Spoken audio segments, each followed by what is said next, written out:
V Veliki Britaniji živi preko 11 milijonov ljudi z invalidnostjo, med njimi okoli 25 tisoč gluhih. Zaposlenost invalidov narašča in presega 43%. Vse bolj so izobraženi, postopoma se izboljšuje tudi njihovo vključevanje v javno življenje, kulturne, zabavne in športne dejavnosti. Paraolimpijskih iger London 2012 se je udeležilo 4302 paraolimpijcev iz celega sveta, kar je pritegnilo veliko medijske pozornosti in izjemno pozitivno vplivalo na vključevanje invalidov v britansko družbo. O vsem tem smo se pogovarjali z grofico Wesseško ob njenem obisku v URI Soča. I think if you ask the Paralympians, they would say that the Olympics were just the warm-up for the Paralympics. And we have a large awareness in the UK of Paralympians and of disability sport. However, it's still work in progress, so we still have much to do.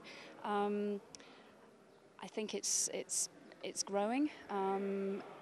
The level of awareness created by the Paralympics has allowed many more people to access sport, and of course I think seeing the Paralympics and many more countries now involved in the Paralympic movement has changed people's perceptions into it being about ability, not about disability.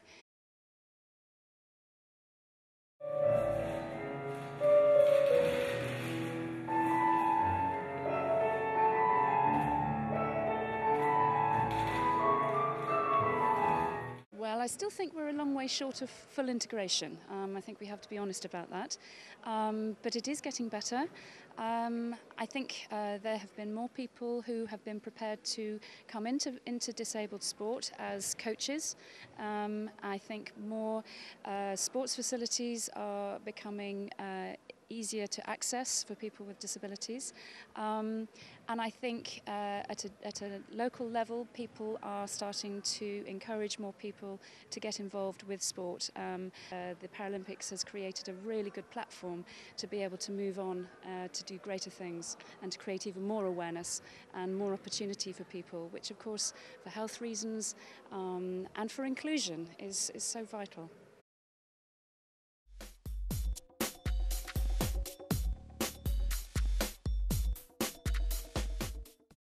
Zveza za šport invalidov Slovenije, Paraolimpijski komite, ima dobre odnose z Britansko športno zvezo invalidov. Gledno sodelujemo, dopolnjujemo se, prirejamo priprave skupne, tako da smo zelo povezani z angleško reprezentanco in s njihovim vodstvom.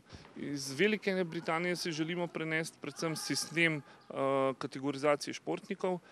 Oni imajo to razdeljeno po kategorizaciji A, B, C, D, E, F in potem vsaka skupina zahteva določen nivo znanja, nekako razdelili po kategorijah športnike.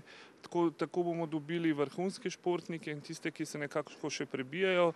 Poskušali bomo tudi to nekako finančno podpreti, tako da bo v bistvu tudi te športi, ki nas bolj prezentirajo v svetu in ki dosegajo vrhunske rezultate, ki so tudi bolj marketinško zanimive, nekako bolj spodbudili in ponudili večji suport pri izvedbi in promociji športa invalidov. In katera pomembna tekmovanja bo Zveza za šport invalidov Slovenije podprla v prihodnje? Najbolj pomembno tekmovanje je v bistvu zdaj Deaflympic gluhih in Paraolimpijske igre, Rio. S tem v bistvu to je cel projekt, pripravlja se program dela.